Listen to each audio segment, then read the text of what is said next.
చెప్పారు. ఇప్పుడు కొత్తగా మనం తొలి తీసినవి లేదు. ఆ మహర్షులు చెప్పింది మనం మళ్ళీ పునశ్చరణం చేసుకోవాలి అంతే. కాబట్టి ఆ పునశ్చరణం అనేది మర్చిపోయాం. కాబట్టి ఈనాడు కొత్త కొత్త దేవతలు, దేవుళ్ళు, రకరకాల పూజలు, వివిధ పద్ధతులు, మంత్రాలు కొత్త కొత్తవి పుట్టుకొస్తూ ఉన్నాయి.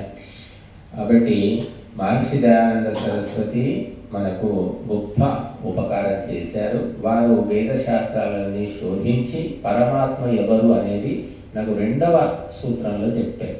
సమాజ 2వ సూత్రం అది అందరూ గుర్తుపెడతారు. మీ దేవుడు ఎవరు అంటే దిక్కులు చూడకుండా ఈశ్వరుడు, సచ్చిదానంద స్వరూపుడు, నిరాకారుడు, సర్వశక్తిమంతుడు, న్యాయకారి, దయాళువు, అజన్ముడు, అనాది, అనంతుడు, నిర్వికారుడు, అనుపముడు, సర్వాధారుడు, సర్వేశ్వరుడు, సర్వాంతర్యామి, అజరుడు, అమరుడు, అభయుడు, నిత్యుడు, పవిత్రుడు, సృష్టికర్త, అతనినే ఉపాసించవలెను అని అప్పచెప్పేశారు.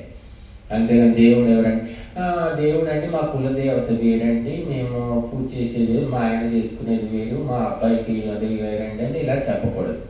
రకరకాలు లేవు, ఒకే ఒక తత్వాన్ని మనం ఉపాసించాలని వేదాలు చెప్తున్నాయి. అప్పుడు మనుషులంతా ఒక్కటవుతారు. కాబట్టి ఇది చాలా ముఖ్యమైన సైకలాజికల్ పాయింట్.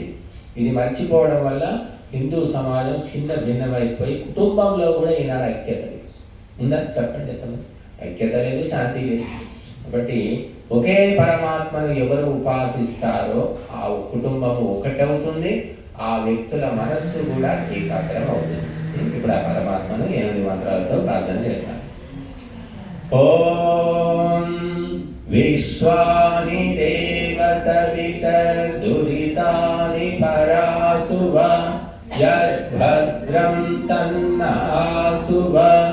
ఓం హిరణ్యగర్భ సమవర్తతాగ్రే భూతస్య జాతాపతిరేకాసి సదాధార పృథివీన్యాముదే మాం కస్మై దేవాయ హవిషా విధేమ.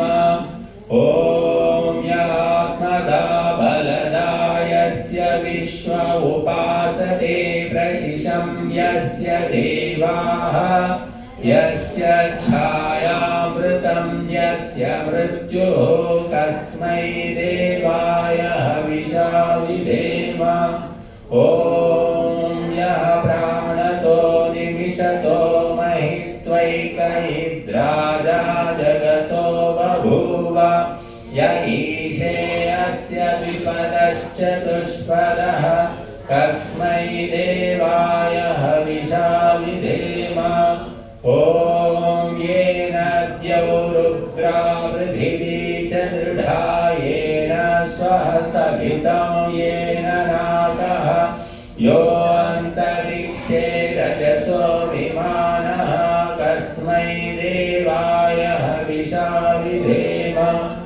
ओम प्रजापतेन त्वदेतान्यो विश्वा जातानि परिता बभूव यत्कामास्ते जुहुमस्तन्नो अस्तु वयं स्याम पतयो रयीणाम्.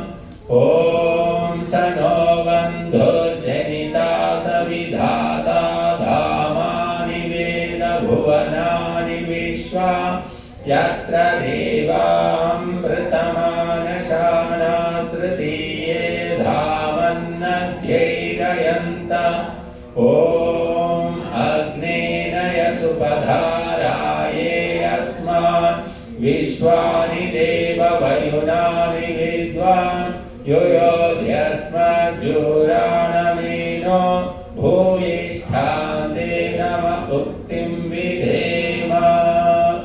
ఇది ఈశ్వర స్తుతి ప్రార్థన ఉపాసన మంత్ర. తీసుకోవడమా?